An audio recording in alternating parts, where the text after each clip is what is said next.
I'm blessed in my life to be alive at this time where we have some of the greatest flute players that ever lived. Matt Malloy, Seamus Tansey.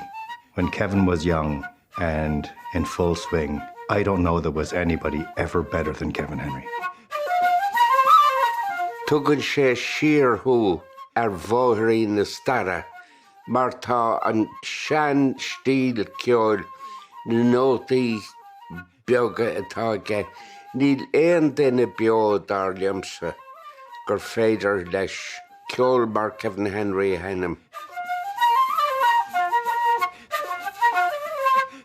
Somewhere along the way, I became aware that he was also a piper.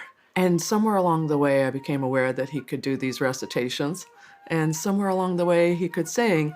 And I think I was always kind of spotting when somebody was really doing it for me. And he was one of them.